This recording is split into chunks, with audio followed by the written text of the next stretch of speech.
Lockdown lesson number 2 for technical graphics, and today we'll be looking at enlargements, a short question from 2019. Hi everyone, welcome back.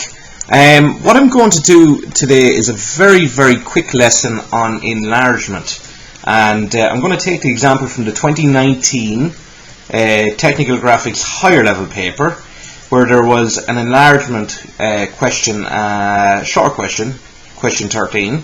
As you can see on the screen here at the moment, the figure shows the outline of a house. Draw a new outline similar to the given house with the length AB increased to AB1. Now what I've done is I have reproduced the image from the question here just for the purpose of me explaining it. When you're in an exam situation, you will actually answer on the exam paper for all of your short questions. Okay? Now, there are different types of enlargement. We can have, by scale, or we can have enlargement, reduction, we can have various ways in which it's presented. Okay? It can even appear in an areas question, but we're not going to get into that at the moment. Now, I've reproduced the figure here, but the points aren't exactly the same. I just drew it very quickly, like this point here is a little higher than that point there, and so on. So, what I want to get across is the method for actually enlarging the object. Now, AB to AB1, that is our scale of enlargement. Okay, that is essentially like the ratio by which we have to increase the size of this object to create its enlarged figure. So, what I'm going to do firstly is I am going to draw a very light line up from point B, and I recommend that you we'll just go into full screen here. I recommend that from B1 you draw a light line up, and you keep all the lines light for the moment, right at the start. We don't need anything heavy until the very end. Okay? So I'm going to draw that line up, and don't worry about how long it is. Now I have some pre-drawn lines here that you can't see. Okay? So I'm going to draw that line B1 up. How far does it go up? You draw it on up. What we're going to do now is we're going to label the points on the object itself. So I'm going to call this 1. I'm going to call this 2. So I have 1 here, 2 here. We'll call this 3. We'll call this 4. We'll call this 5.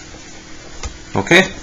So I have these 5 points that I want to enlarge out. Okay? So I'm going to get my marker here now, and I'm going to go to point 1, and I'm going to enlarge everything from point A. Okay? So point A, line it up with point 1 and extend it out to hit the line coming up from B1. Okay? Now, that's point 1 in its new position. What I'm going to do now is I'm going to look at the object below. That line from 1 to 2 is a horizontal line, and that angle, that straight 180 degree line, is not going to change. Okay? The length of it will, but the angle of it will not.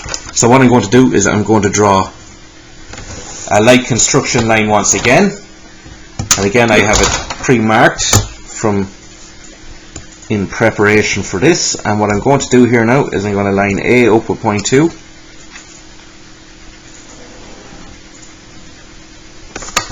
and draw it on out, okay, to hit the horizontal line coming across. So that gives me point 2. So now I have 1 and 2. Okay, now I want to find point 3. So here's point 3 here. So if we think about the line from 2 to 3 in the original diagram, or the original figure, it's a vertical line straight down. So what we're going to do is we're going to draw a vertical line straight down. Don't worry about the length of it, just draw it down. Okay? So hopefully you can see that. I can take this fella out of the way. Now, what I'm going to do here is I am now going to line up A with point 3 and extend it on out. And as you can see here, it intersects the line coming down right there.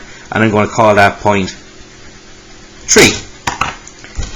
Now, we see 3 to 4 in the diagram here, in my one anyway. It's a 45 degree line, okay? So that means 3 to 4 in this new enlarged diagram is also going to be a 45 degree line, because the angles don't change. The lengths do, but the angles don't. Just remember that. So I'm going to draw a line now from point 3. Again, another light construction line. You'll see it there.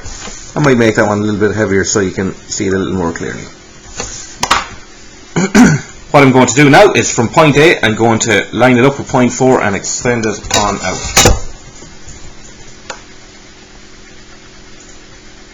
There's A and 4 lined up. Project the line on out. Okay, there we go. There's point 4 located. Now, think of the line from 4 to 5. In my drawing, that's also a 45 degree line. Okay, so what am I going to do? Well, from my new point 4 up here, I'm also going to draw a 45 degree line. And don't worry about the length of it, okay? Just draw it on out there, okay? And just for transparency purposes, just to make sure that we're all clear on everything, like this line is parallel to this line, okay? And this line here is parallel to this line here, okay? The angles don't change. Now finally from A, I'm going to extend up through point 5, and that's already a vertical line, so it's quite simple for me here. Just to line A and 5 up, just with that line, and extend it on. Okay? And what I have here now is I have point 5 in its new position. So, to then, we can see we actually have the enlarged figure here now. And what I'm going to do is I'm going to use a marker to highlight that enlarged figure. I'm just going to use a different one, dark blue. So here is our B1 to 1, 1 to 2, 2 to 3, 3 on to 4, 4 on to 5, and then 5 is heavied all the way back down to A, okay? Because everything was enlarged out from A, okay?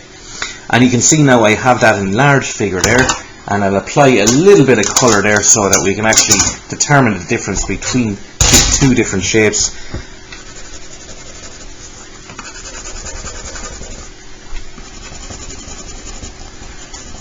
Now you don't have to colour in the exam, unless you're asked to, for this question, which I don't think you would be.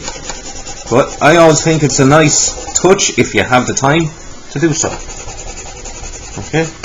Now just where it overlaps the other one, just very lightly going to do like so. And then we can just add a little bit of a fill in there. And again, this is just making it nice and easy for the examiner to correct. Okay? So that's the enlarged figure now done. And in the case of this enlargement question, each year comes up, if it comes up as a short question, which it generally does, alright, we always look at the scale or the ratio for enlargement, and we always try to find the point where we need to enlarge from, and generally it's the point A, and we, you know, generally speaking, have a line to begin with, and then from there it's rather intuitive. We're always replicating the angles the very same as the original object, and the only thing that happens really is, as a result of our enlargement through the existing points onto the new lines to give us our new points, is we get increased lengths and widths of different lines, okay, but the angles remain the same. Okay, thanks very much, and I hope you found this helpful.